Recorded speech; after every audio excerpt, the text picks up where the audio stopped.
Hello, everyone. My name's Justin.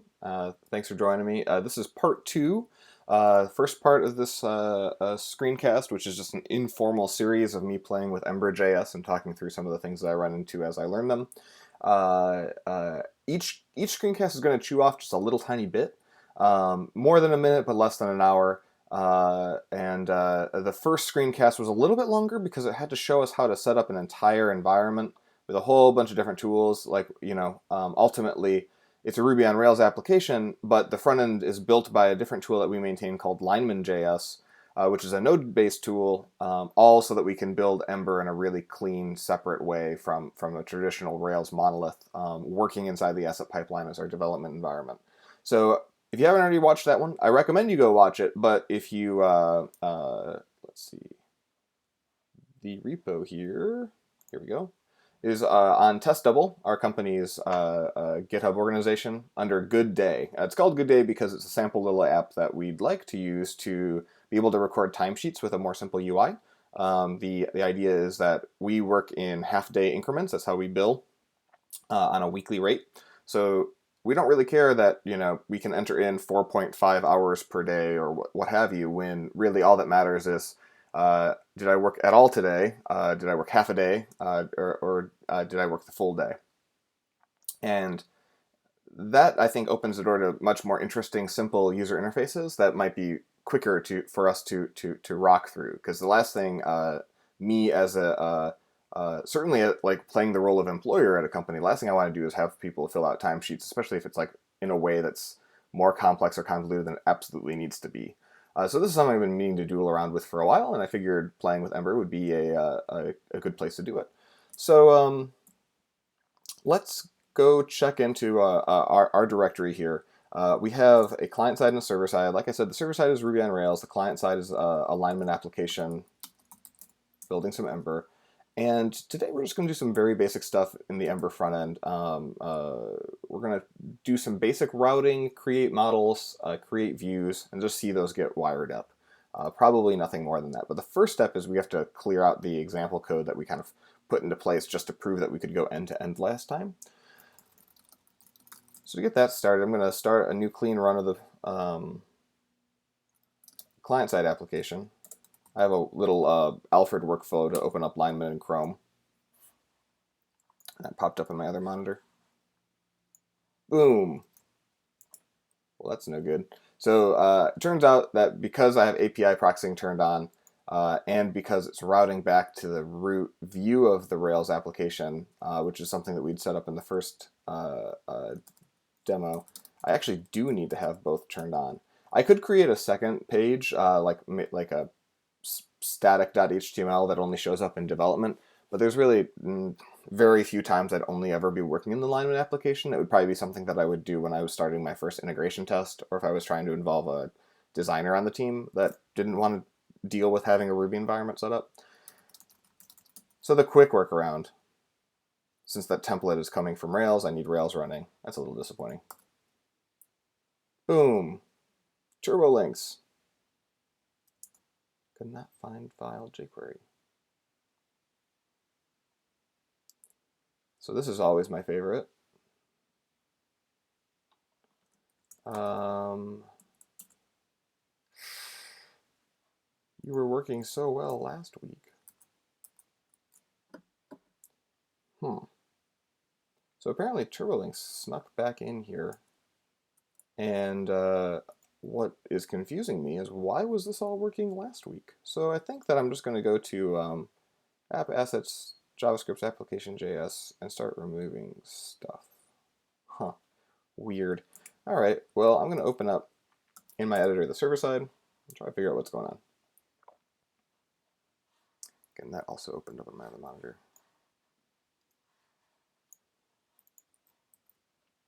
All right. So it could be something in the layout, like this. But really, the problem I thought was the route, because I thought I had said that the root route, should go to the controller embers with action index. But I guess that even would be wrapped in the layout. So we're going to just go ahead and whack this Why would that have worked? I don't know.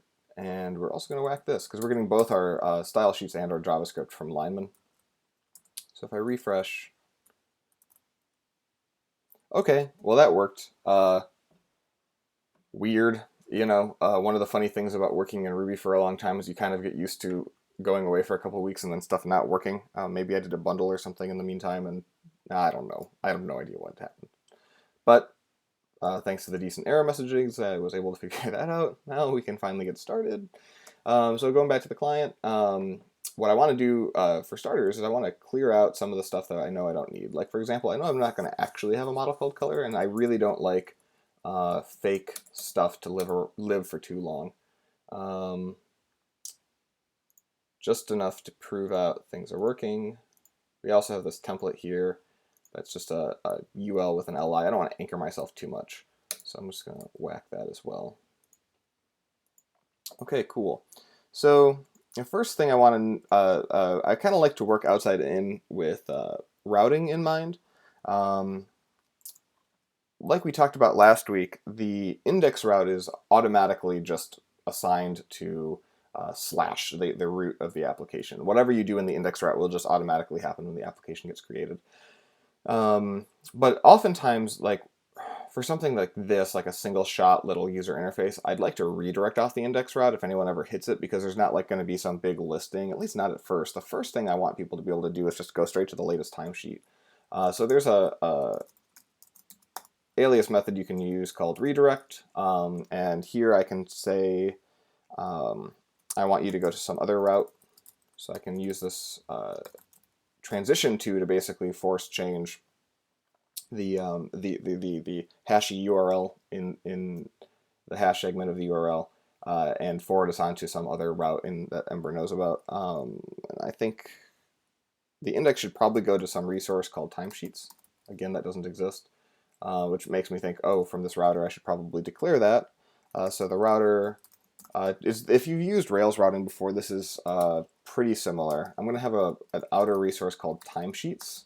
One of my favorite things about Ember, that I think the thing that convinced me to use Ember, was Tom Dale's presentation about URLs and their relationship with Ember, and how he and Yehuda and the team have used the importance of URLs to lead very gracefully to traditional desktop UI paradigms like master detail views. And so you get a lot of that Cocoa-y goodness, but combine that with a very, very well-considered URL scheme, which is much more, copacetic with the web than anything Cocoa ever was.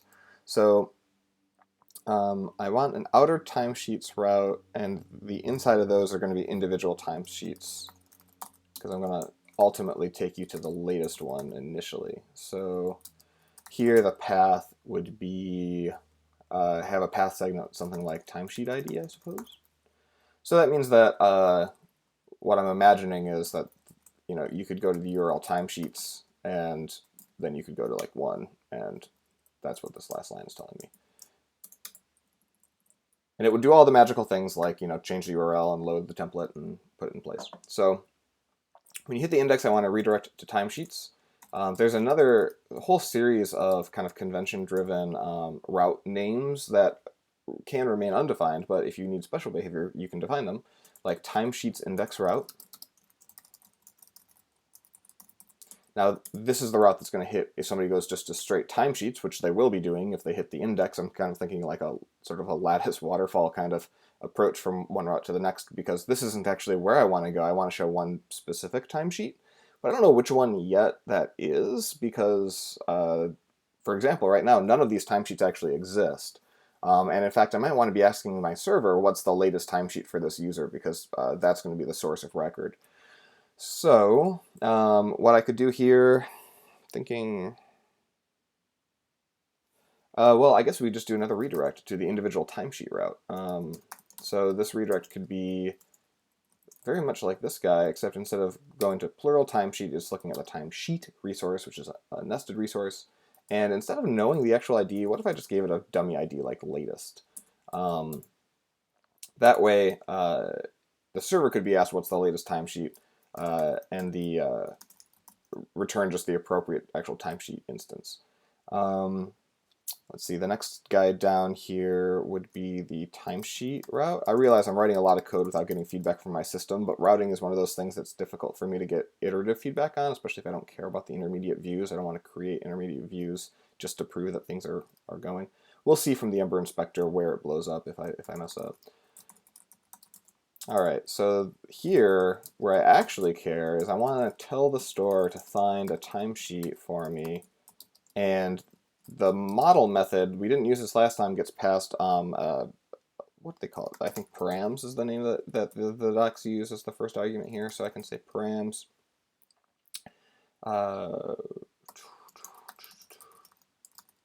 Is it params query params timesheet ID? No, it's params timesheet ID, I think. Okay, so this should be all the routing that we need, such that if you hit the root, it'll take you to the timesheets route, and then it'll punt you back to timesheets/latest. That should be enough to at least prove out that this is working. So I'm going to add a new file here called timesheet. And I'm just going to say hi. Now, this is going to blow up because there's no timesheet/latest route defined by our server. But let's watch that blow up. Pull over my inspector here. Try to make things smaller. Doesn't look great, so that's good.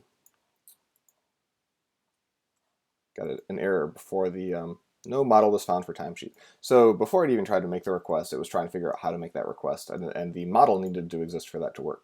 So I'm going to keep my router stuff here. I like to work in one big file until things sort of settle down a little. That way I'm not bouncing between a ton of files. But then as soon as my design starts to kind of like fall into place and I'm not making tons of active structural changes everywhere, I like to pull out as many little files as I can.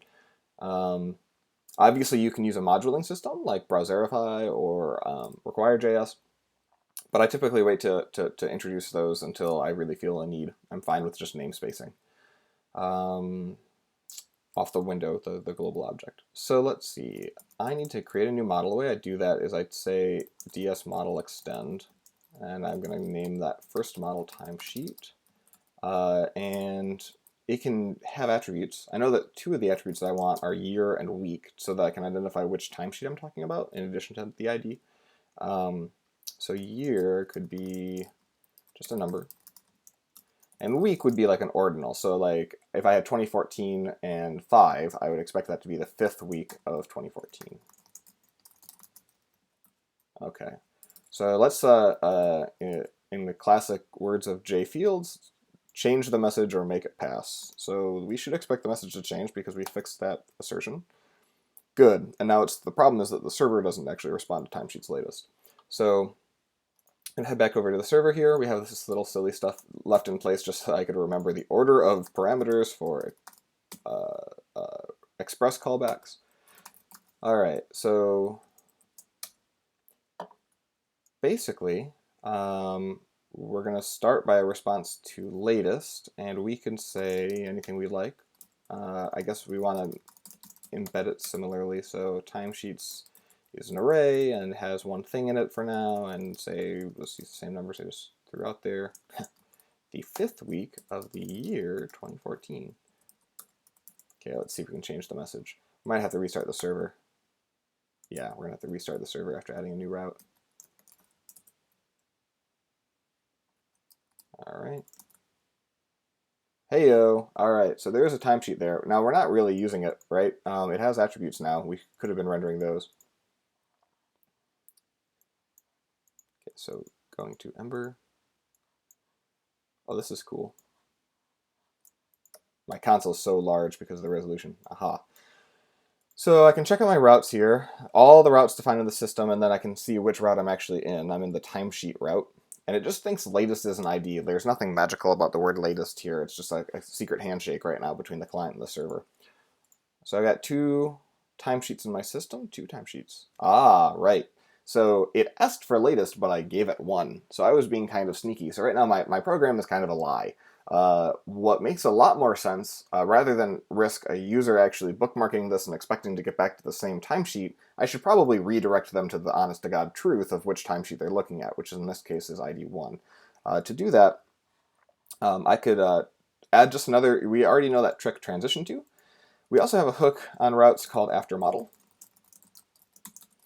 So we could say after this loads, we could load timesheet, comma.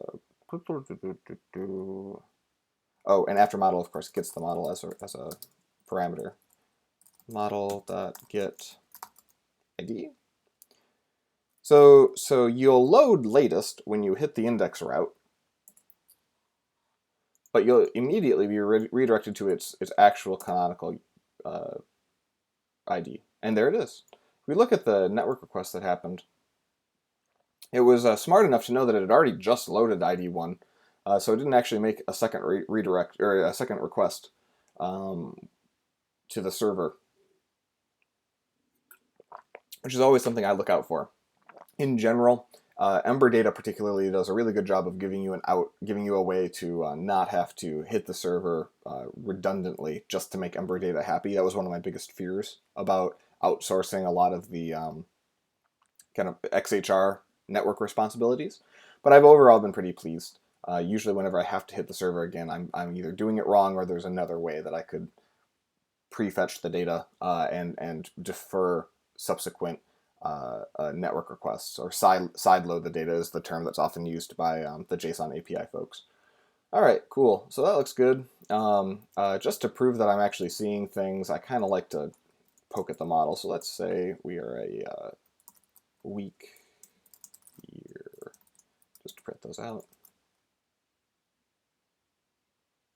That's not good. What happened? Oh, and now it was smart enough to know timesheets 1 isn't a thing. So I actually have to improve the quality of my stub now. My stub only knows how to respond to latest. So I'm going to just call it timesheet ID. And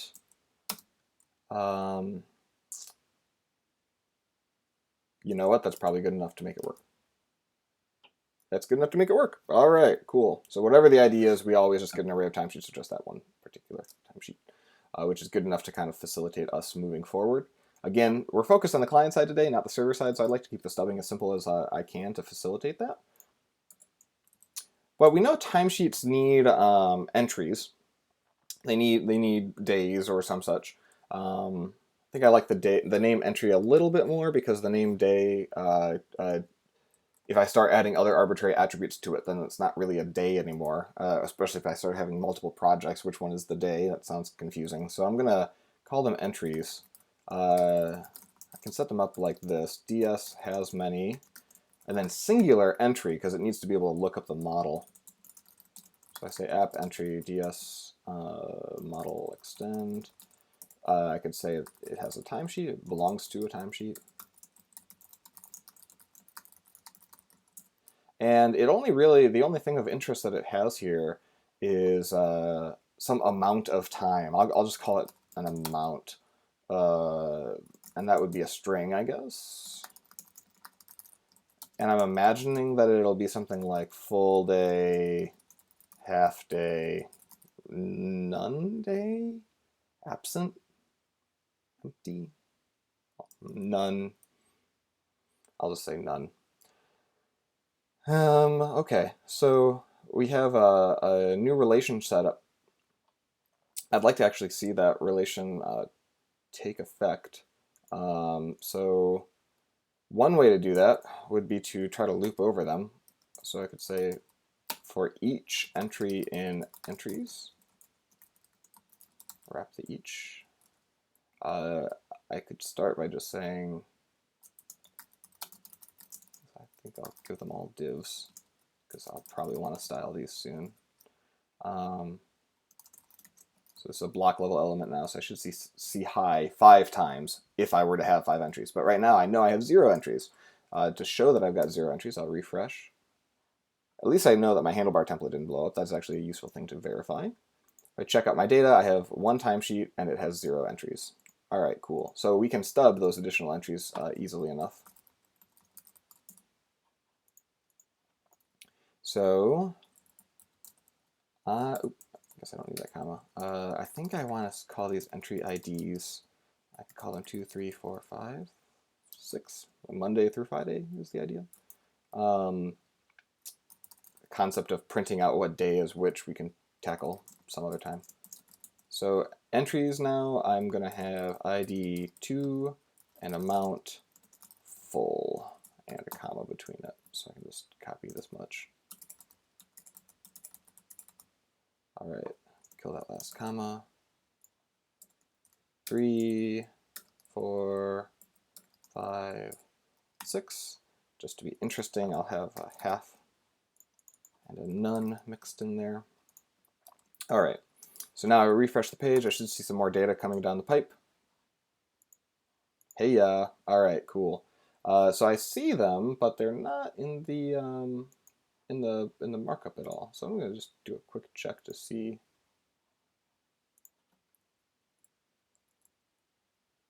Okay, so I'm getting, no, these are templates. Wow, this is not easy to read today. Am I inspecting the Ember data extension? I sure am. Okay, well, that's not useful. That's a first. All right, here we go. So I got a whole bunch of these script metamorph stuff. If you see this, it'll throw off CSS that relies on sibling and nth of and child of selectors, because the way that the binding is currently accomplished requires a script tag before and after that binding. I don't really understand it, and the reason I don't understand it is I haven't dug into it, and the reason I haven't dug into it is because a couple people on the Ember team are building this thing called HTML bars, which will provide the same facility but without the script tags everywhere and make more readable markup. So I can see this 214 here. I am not getting, all right, I apparently just, those entries aren't showing up. So why would that be? Let's take a look. Obviously there's nothing here for each entry in entries.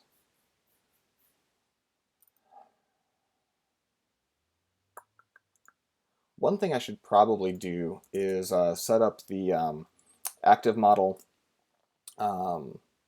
adapter and serializer. The default REST adapter for Ember data is not a perfect fit for active model serializers, which is what we're using on the backend, but what I'm imitating in my little fake right here. So the way to set those, and this is a common WTF that really threw me off at first, so I should have mentioned it last week. But I can set the application adapter by saying, I think ds.active model adapter. And serializer.